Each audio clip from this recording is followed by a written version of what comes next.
ഇപ്പോൾ ഡോക്ടർ സജിൻ കുമാർ കൂടി നമ്മോടൊപ്പം ചേരുകയാണ്. അദ്ദേഹം ജിയോളജിസ്റ്റാണ്. കേരള യൂണിവേഴ്സിറ്റിയിൽ ജിയോളജി ഡിപ്പാർട്ട്മെൻറ്റിൽ അസിസ്റ്റൻറ്റ് പ്രൊഫസറാണ്. അദ്ദേഹത്തിൻ്റെ പ്രത്യേകത എന്ന് പറയുന്നത് ഈ കേരളത്തിലെ ഉരുൾപൊട്ടലുകളെക്കുറിച്ച്, കേരളത്തിന് പുറത്തുമുള്ള ഉരുൾപൊട്ടലുകളെക്കുറിച്ച് വളരെ കൃത്യമായ ശാസ്ത്രീയമായി പഠനം നടത്തിയ വ്യക്തിയാണ്. അദ്ദേഹമാണ് നമ്മോടൊപ്പം ഈ ചർച്ചയിൽ പങ്കെടുക്കുന്നത്. ഡോക്ടർ സജിൻ കുമാർ, ഈ മുണ്ടക്കൈ ദുരന്തത്തെ എങ്ങനെയാണ് താങ്കൾ വിലയിരുത്തുന്നത്? സാധാരണമായി പാരിസ്ഥിതികമായി ദുർബലമായ ഒരു പ്രദേശം, അവിടുത്തെ ഒരു ഭൂവിനിയോഗം, അതൊക്കെയായിരിക്കുമല്ലോ ഉരുൾപൊട്ടലിന് നിദാനമായി എല്ലാവരും എടുത്തു കാട്ടുന്ന ഒരു വസ്തുത. പക്ഷേ അതിൽ നിന്ന് വിഭിന്നമായി മുണ്ടക്കൈ, ചൂരൽമല എന്ന് പറയുന്ന പ്രദേശങ്ങളിൽ ഒരു തരത്തിലുള്ള പ്രകൃതി ദുരന്തമോ അത്തരത്തിലൊരു ഉരുൾപൊട്ടൽ സാധ്യതയോ ഭീഷണിയോ ഒന്നും നിലനിന്നിരുന്ന ഒരു പ്രദേശമല്ല. ഈ പശ്ചിമഘട്ടത്തിലെ ഒരു തരത്തിൽ പറഞ്ഞാൽ ശാന്തമായ ഒരു പ്രദേശം എന്ന് വേണമെങ്കിൽ ഈ ഏരിയയെ നമുക്ക് വിശേഷിപ്പിക്കാം. ഇവിടെ എന്തുകൊണ്ടാണ് ഇത്തരത്തിൽ വലിയൊരു മഹാദുരന്തം സംഭവിച്ചത്? അങ്ങയുടെ വിലയിരുത്തൽ എന്താണ്?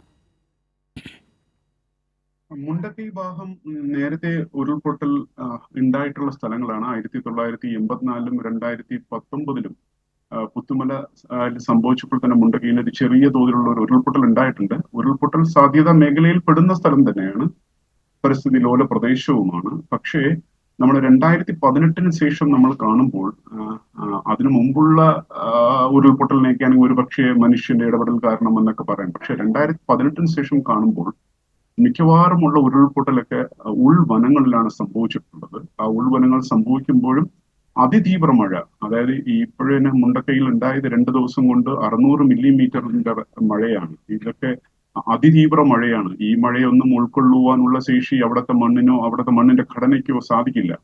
അപ്പം ഇപ്പോഴത്തെ മഴയുടെ ഒരു പ്രത്യേകത എന്ന് വെച്ച് കഴിഞ്ഞാൽ ചെറിയ സമയം കൊണ്ട് ഒരു വലിയ തോതിലുള്ള മഴ. അപ്പം ഇത് ഒരുമിച്ച് വെള്ളം വരാൻ നേരത്ത് മണ്ണിന് അതിനെ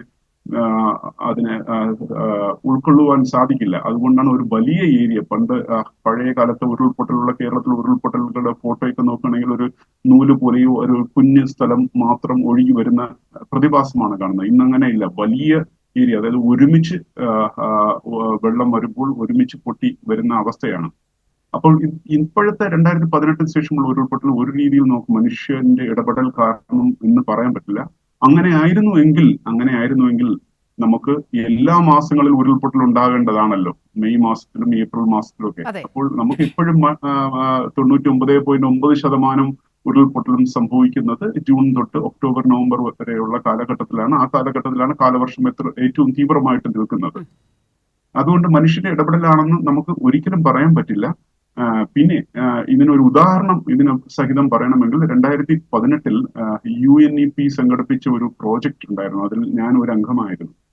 അതിൽ ആർക്കും അറിഞ്ഞൂടാത്ത ഒരു സംഖ്യയാണ് ഞാൻ ഇപ്പോൾ പറയാൻ പോകുന്നത്. ഏതാണ്ട് കേരളത്തിൽ 4726 ഉരുൾപൊട്ടലുകൾ ഉണ്ടായി. ചെറുതും വലുതുമായിട്ട്, എല്ലാം വലുതല്ല, വലുതും ചെറുതുമായിട്ടുള്ള 4726. അതിൽ പകുതിയോളം 2223 ഉരുൾപൊട്ടലുകൾ ഇടുക്കി ജില്ലയിൽ മാത്രമായിരുന്നു. അപ്പൊ ഇടുക്കി ജില്ലയാണ് നമ്മൾ കൂടുതൽ ശ്രദ്ധയോട് നമ്മൾ പഠിച്ചത്.